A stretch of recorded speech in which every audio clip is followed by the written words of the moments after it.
Alright everybody, Melanie here, welcome back to my channel. So video 2 in the dangers of fantasy living. The dangers of online dating and how this relates to fantasy living and how this can all blow up in your face, and it's probably not a good idea to use dating sites, is it? It's a cesspool. Online dating websites and those dating apps that you have on your phone, they are a cesspool for dysfunctional people. But it's not fair. It's not fair to paint everyone like that who uses online dating sites, because especially with what happened with Corona and worldwide lockdown, sometimes it's hard to meet people in person, so it's easier to meet people online. So what I'm saying is you need to be very, very aware and equipped to handle online dating, to be willing to practice discernment, to not get so emotionally invested until you meet someone in person. The reason I say that is because it is so easy to get emotionally attached to someone that you meet online. And the thing about online dating sites is that doing this online means that they are showing you a limited perspective of who they are. When we are communicating with people in the flesh, it's not just the words that we're listening to, but we are picking up on the non-verbal cues such as body language. Body language is a big thing. We can tell a lot about what someone's thinking when you're talking with them, and this is a lot harder to pick up on when it's all done online. Okay, it's impossible to pick up on when you're just looking at photos and just text messaging. It's easier to pick up on if someone is lying or if someone feels uncomfortable when it's in person compared to when it's on camera. It's really easy to miss cues. I mean, for one thing, the person is very tiny on camera. So people who are personality disordered, it's very convenient for them to use online dating apps, online dating websites, because it's easy to convince someone of who you are when it's online. It's easy to sell a fantasy when you're doing it online. It's easy to believe anything, especially when they are appeasing your ego, saying things to butter you up, saying things that are just really nice to hear. So the danger of this happening online is that the longer this goes online and the more willing you are to get lost in it and to believe all of this, then it drags out the length of time you're actually meeting. So I would say that you meet in person. All right, if you want to do online dating, meet in person as soon as, because if you leave it too long and you are getting suckered into this online relationship, it's harder to be discerning when you actually meet up with them in person. The more emotionally invested you are in this relationship, the more attached you become to this person, the harder it is to actually see the warning signs, the red flags. It's easier to dismiss them, to write them off as unimportant. And especially if you have family members from the past who are behaving like this, then you think, oh, this is normal. You don't really consider it as weird behavior. My point is that the quicker you can see someone in person, the easier it will be for you to see what someone's actually like. And even then, it takes a while to really get to know someone, does it not? Even through like dating in person, it's only really when you live with them that you get to know them. And even then it takes a long time. But for you to get enough information from them in the here and now for you to make a judgment call whether this person is safe, all right? This can be done in person through the earliest of interactions. It really can. It is very hard to make those same discerning judgment calls about whether someone's risky online.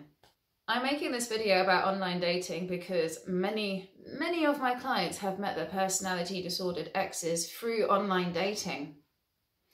And in particular, sugar daddy sites. In other words, sites where rich men or women can meet people who want to date rich men or women. And then they're surprised that they meet people who want to use them. At the end of the day, we all want to survive, do we not? And personality disorders, BPD, all right? It's a response to trauma. Their personality is a survival personality. And so they're looking out for themselves. If they need money, they will do what it takes to get money. And they can rationalize it and justify it so that they're not a bad person, all right? So look, it takes two to tango.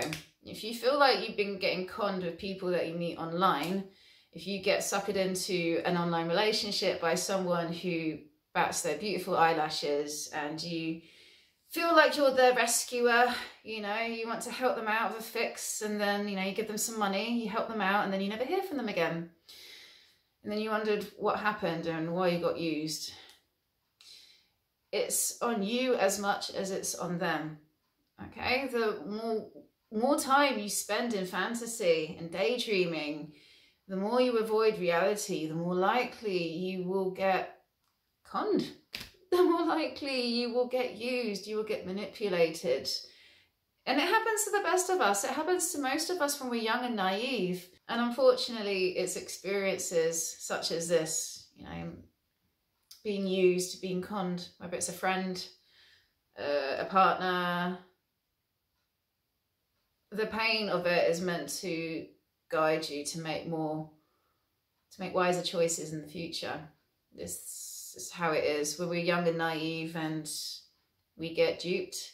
And then we make choices, we make different choices in the future so that we don't get duped. We are wiser, we can make different choices. I personally would recommend meeting people in person, and if it's impossible and you need to go online anyway, then commit to meeting this person in the flesh as soon as possible, to not rush into anything, to not give too much of yourself away online. All right, this is important in a world now where people are giving way too much of their personal information out online. It's very wise to give it away gradually, all right? Let someone earn your trust, just like you need to earn their trust. There's no need to rush. It gives you a chance to see if someone has an ulterior motive for wanting to meet up with you.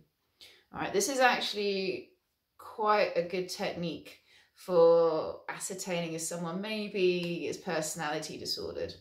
Don't rush. If someone is pressuring you into wanting to talk to you every day and doing things quickly, and you pull back a bit and you don't join in with wanting to meet up with them all the time, instead you put boundaries in place. You're like, no, I can't talk tomorrow, but I could next week, for example.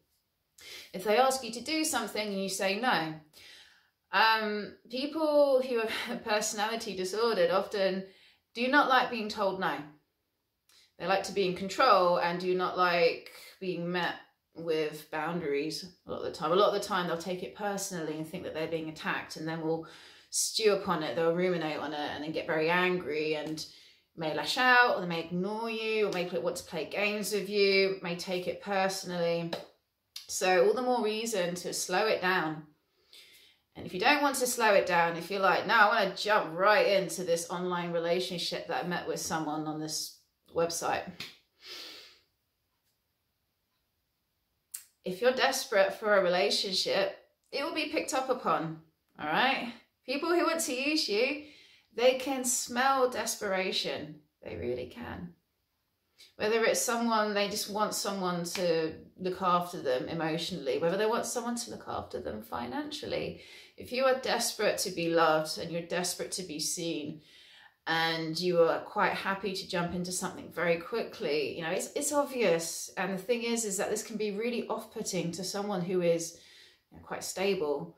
And it's not off-putting though to someone, for example, who is personality disordered, so someone who has BPD, for example, someone who has NPD. Oh, they would love this. They want someone who doesn't have boundaries. They want someone who's willing to dive headfirst into this fantasy. They want that. They want someone who doesn't have boundaries, because you are more willing to be the supply source. And that's what they want. But you will get used. You will get used, and the fantasy will end, and you will feel worse afterwards. And it's easy then to continue with the cycle, the pattern of jumping into something like this just to numb the pain of what happened before. And it's, for how long can one keep doing this before it destroys you? So if you absolutely need to do online dating, do it with your eyes wide open. Take your time. Be willing to walk away if you pick up on warning signs. If you're watching this channel, then chances are that you've dated someone dysfunctional and you're wounded, and you're feeling hurt, maybe you have PTSD and you want to feel better, all right? Know this, the pain you are feeling now is a good thing. It's there to remind you that you can't go through this again. It hurts. So in the future, if you meet someone and they're talking, you're attracted to them, but you're getting this feeling like, oh, this person reminds me of my ex. Maybe it's in the way they talk. Maybe it's in their energy. Maybe now through all this insight you're getting about why your ex is the way they are, maybe you're thinking, oh shit, this is my mum, this is my dad. The more insight, the more self-awareness you have, the more present you can be to your thoughts, the more present you are to reality, the more is revealed to you.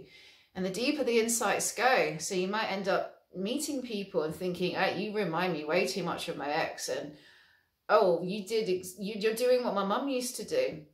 And you'll feel it in your body as well. You'll feel it in your body when someone's being very manipulative or controlling over the conversation, when someone's just constantly yapping about themselves and you're like really bored or wanting to fall asleep, for example. You feel exhausted after the date. There's so many warning signs that you can pick up on when someone is a bit too dysfunctional for you to date, shall we say. And the pain of what you're going through, the pain of how you feel right now is there to remind you that you do not want to go through this again. Pain is there for a reason, so that we don't keep hurting ourselves, be it physically or emotionally. Another tip for meeting people who are like-minded is to get to know people first as friends, and meetup.com is a really good way to find out groups in your local area of things you're interested in. Be they meditation groups, hiking groups, there's literally any and everything. I used meetup.com a lot when I was living in London. I mean, I can't be asked with it now, but it was really helpful back in the day when I was more sociable. It's a great way to meet people within a group, and it's just, it's a safer way to get to know people and to get to be friends with people first. I recommend this most of all. Be friends with someone first. Don't rush into things too quickly. And if you have a tendency to rush into things too quickly, then question that about yourself. Why do you rush into things too quickly? Are you wanting to avoid what's actually in the here and now? Are you wanting to avoid the painful truth of reality? Life has a funny way of delivering upon you situations and people who will just burst that fantasy bubble. And we will be shown what we need to learn. Life has a way of revealing to us what we need to learn, what we need to see within ourselves. This is why relationships are spiritual practice, is it not? We can self-realize through seeing ourselves through the eyes of another, through our actions with another. So let these painful experiences with your ex be a wake-up call, be a reflective experience for you to see who you truly are and how you can be different. Be prepared to walk away if you see red flags. Honor your body, honor yourself, honor your needs, and don't betray yourself, all right? Commit to no longer betraying your needs. And this means listening to your instincts, listening to your intuition. When you get a bad feeling about someone, you know, pull back, see their response. And maybe it's just your issues. Maybe it really is them. Either way, the best response, the best remedy for this is to take your time. There's no rush, all right? Ultimately, if we're rushing, it's because we are stuck in fear mentality that we're running out of time. but it does not serve you to be stuck in fear mentality when it comes to relationships. So I'll leave it there. And as always, I want to hear what you think. Do let me know, email me, my email address is in the video description. If you want to find out more about the counselling services that I offer, if you can relate to dating someone who had BPD, is just very dysfunctional and you need help moving on, perhaps you can relate to being suckered into an online relationship. Perhaps you can relate to getting involved with someone that you met on an online dating website and it went a bit wrong and you're not feeling good about it. And it's really hard when you can't talk about this with anyone. So let me know. Perhaps an online coaching or counselling session with me will help you. Love to hear from you. So I'll leave it there. If you've got any video suggestions, by the way, forgot to mention, if you've got any video suggestions of what you'd like to hear more of, I'm open to this as well. All right, have a lovely day, everyone, and bye for now.